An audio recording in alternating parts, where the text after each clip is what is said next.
Compartir, hermanos, este otro material que nos va a ayudar a crear un fundamento teológico de la consejería que nosotros vamos a brindar. Ese está enfocado en 4 áreas. El número 1, la dignidad del hombre. Número 2, la depravación del hombre. Número 3, la redención del hombre. Y por último, la restauración de la vida. Y creo de que una de las primeras preguntas que nos surgen respecto a la consejería es cuál va a ser la meta de la consejería. Y abordando el primer eje que tiene que ver con la dignidad del hombre, tenemos que saber que todo consejero participa con Dios en la restauración de las vidas perdidas. Entonces, la consejería tiene como meta ¿el qué? La restauración de vidas perdidas. De hecho, algunos dicen que la consejería es una buena oportunidad para poder discipular. Y recordemos un poquito acerca de la dignidad del hombre. El diseño original del hombre fue que tuviera una relación cercana con Dios. De hecho, en Génesis 1, 26 y 28 dice que el hombre fue creado a imagen, a semejanza, y es puesto como Señor de la creación. Esta es la realidad del hombre. Entonces, toda persona que se acerca a nosotros mismos, tenemos esta imagen, la imagen de Dios a su semejanza, y venimos desde ese origen que Dios nos pone al hombre como Señor de la creación. Pero ¿quién más tiene esta condición? Toda persona, aún aquel borracho, aquel abusador, el homosexual, toda persona que necesita orientación tiene esta misma imagen de Dios.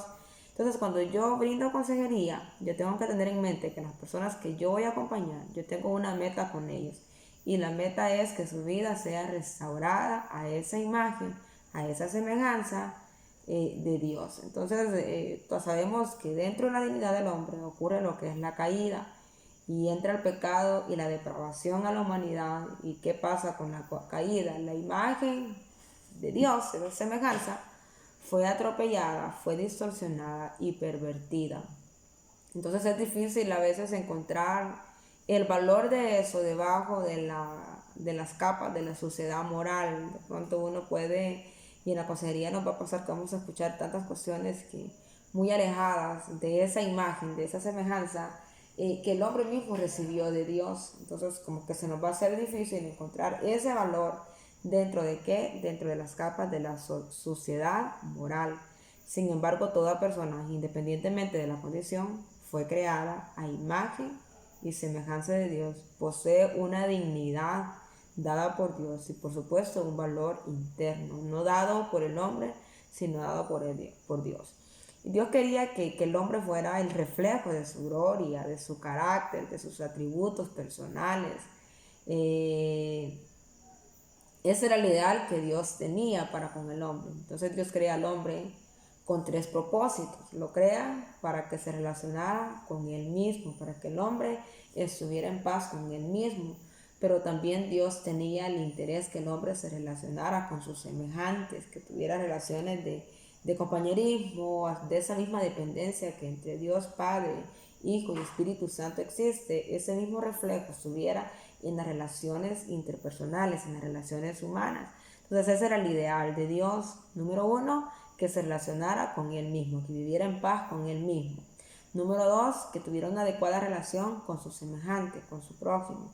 Y también que tuviera una relación directa con Dios. De hecho, esa era la intención de Dios al momento de crear al hombre. Eso consiste en lo que es la dignidad del hombre, de un hombre que fue diseñado, que fue creado a la imagen de Dios, con el propósito de vivir en paz con Él mismo, con su semejante y por supuesto con su creador.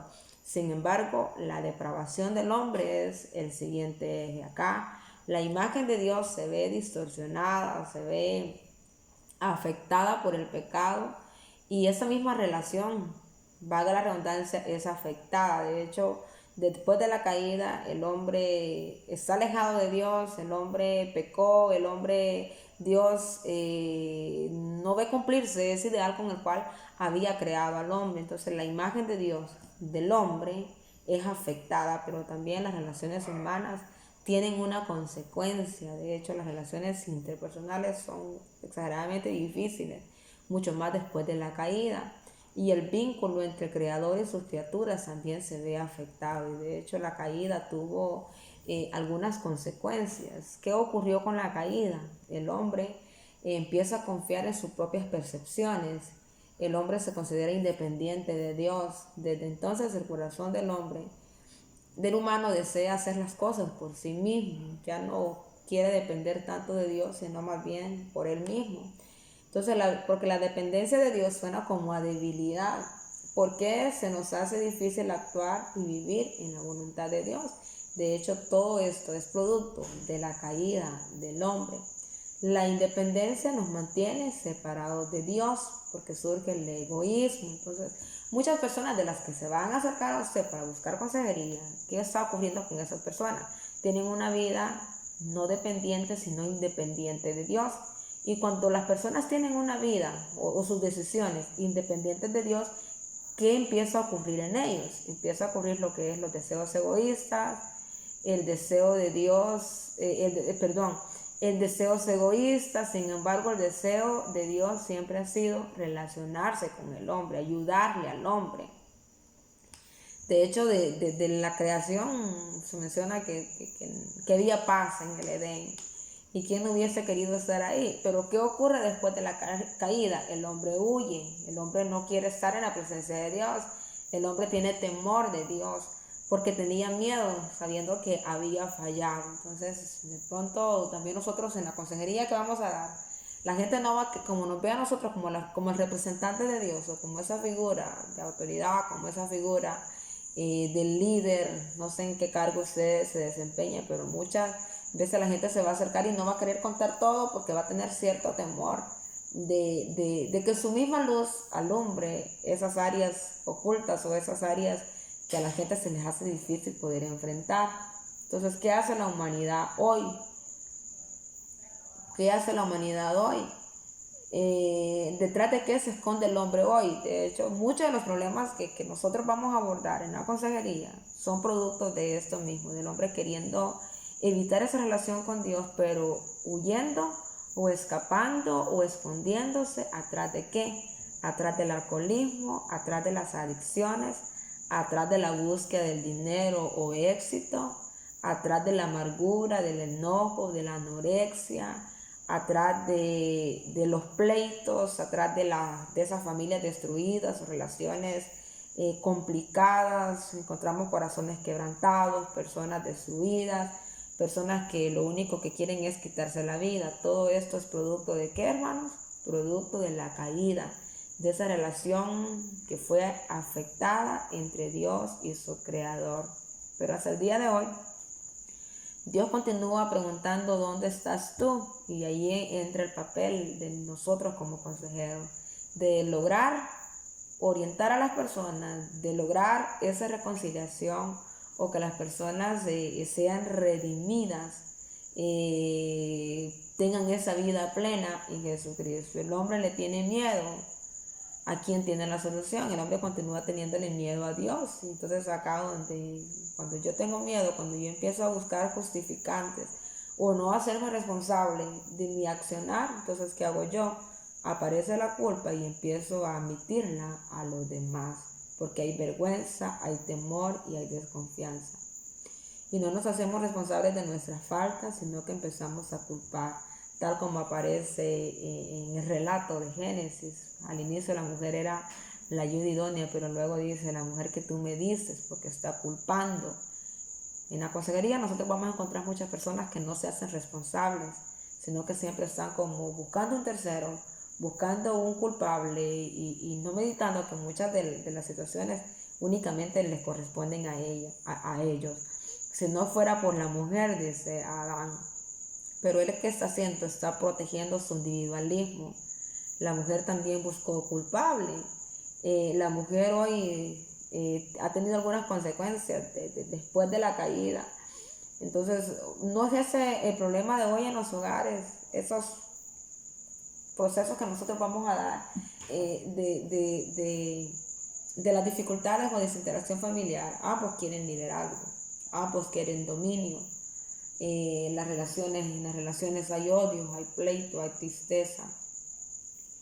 E incluso una de las otras consecuencias que tuvo la caída fue la muerte. Y muchas de las personas a las cuales nosotros vamos a atender va a ser porque están viviendo un proceso de duelo, porque tal vez no están afrontando la etapa final de sus vidas. Entonces es acá donde aparece la redención del hombre. Recuerde, su meta en la consejería es reconciliar al hombre con Dios, con Jesucristo, orientar a las personas. Pero la redención del hombre, cuando tratamos con los problemas profundos de las personas, cuando ayudamos a superar su vida vieja, cuando buscamos soluciones para las relaciones estropeadas y rotas de nuestros semejantes, lo hacemos porque en la muerte y resurrección de Cristo, nosotros encontramos esperanza. Jamás debemos aconsejarse y reconocer la importancia de la nueva vida dada al individuo por la redención de Cristo. Uno que se desarrolla, y de hecho yo tengo un poquito ya de experiencia en brindar consejería desde la rama de la psicología y la consejería cristiana, y uno encuentra muchas personas que pueden estar en la iglesia, pueden estar sirviendo, pero no están teniendo esta nueva vida en Cristo. No están disfrutando la redención del hombre. Pero ¿qué es lo que pasa? Esa misma naturaleza del hombre que vino a ser afectada, que trajo el odio, que trajo el individualismo, el egoísmo, a veces no quiere ser cedido o entendido por aquellos que ya recibieron a Jesucristo. Entonces muchas de las personas de nuestras iglesias no están teniendo esa nueva vida en Cristo que nosotros recibimos en la redención. Entonces la redención es la esperanza del hombre. Si no hubiese acto redentor de Jesucristo, ya no hubiese esperanza a todos esos problemas que las personas se enfrentan. Pero la consejería cristiana busca que las personas crezcan y crezcan más a la imagen de Dios en Cristo. Esa imagen que fue distorsionada, esa imagen que fue atropellada, esa imagen que fue afectada, puede ser redimida en Jesucristo. ¿Y qué hizo exactamente Cristo en la redención por nosotros? El apóstol Pablo en Filipenses 2, 5, 8 dice: haya pues en vosotros ese mismo sentir que hubo también en Cristo, el cual siendo en forma de Dios no estimó el ser igual a Dios como cosa que aferrarse, sino que se despojó a sí mismo, tomando forma de siervo, hecho semejante a los hombres, y estando en la condición de hombre, se humilló a sí mismo, haciéndose obediente hasta la muerte y muerte de cruz. Eso es lo que Jesucristo viene a hacer por nosotros. En vez de seguirnos para castigarnos, nos siguió para salvarnos. Redención. Entendamos entonces que todos esos problemas por los cuales las personas nos van a buscar en la consejería tienen solución por el acto redentor de Jesucristo. Cuando las personas comprendan que cuando en el acto redentor de Jesucristo nosotros podemos tener una relación correcta con nosotros mismos, una relación correcta con nuestro semejante, con nuestro prójimo, y por ende una relación correcta también con nuestro Creador. La redención del hombre, ¿qué es la redención? Comprar o pagar el precio de rescate de alguien. Él pagó la pena última con su propia vida, pero la redención va de la mano con la santificación. Nos separamos del mundo a Cristo para su uso. Nuestra posición en Cristo es completamente perfecta y cumplida. ¿Qué ofrece el mundo? El mundo ofrece dolor, el mundo ofrece separación familiar, el mundo ofrece vergüenza, el mundo ofrece confusión, el mundo ofrece amargura, ofrece adicciones. El pecado crece cada vez más, pero nuestra tarea como consejeros debe ser caminar al lado de aquellos que son aconsejados mientras se enfrentan las consecuencias del pecado y permiten que el Espíritu Santo restaure su vida, ayudarles a crecer y madurar en el Señor. El consejero coopera entonces con el Espíritu Santo en la transformación de una vida rota, de las actitudes, deseos y motivaciones del corazón en un proceso de crecimiento. Entonces la consejería, hermanos, tuviera que ser un área fundamental en nuestra iglesia. Lastimosamente no ha sido vista como una prioridad y no tenemos nosotros consejeros en la iglesia, gente destinada para acompañar a las personas en sus procesos. Pero yo espero que después de este curso entendamos que es necesario abrir ministerios de consejería en nuestras congregaciones. Y por último, la última etapa es la restauración de la vida. El Espíritu Santo necesita cambiar actitudes, quitar hábitos, establecer nuevos hábitos, sanar corazones y relaciones y purificar la vida del creyente antes para ser útil en el reino. ¿Hasta cuándo habremos de buscar esto? Hasta que lleguemos a la presencia física de Jesucristo. Mientras lo esperamos, tenemos la responsabilidad de ayudar a otros en su proceso de crecimiento y discipulado, y que esas personas a las cuales usted va a acompañar, a las cuales usted va a orientar, usted va a guiarlas para que estas vidas tengan una vida en abundancia como la que Jesucristo vino a ganar por nosotros acá en la tierra. Según Juan 10:10, he venido para que tengan vida y para que la tengan en abundancia. Hay que comprender la triste realidad de la depravación humana para desentrañar la vida actual tan lejos de la dignidad original.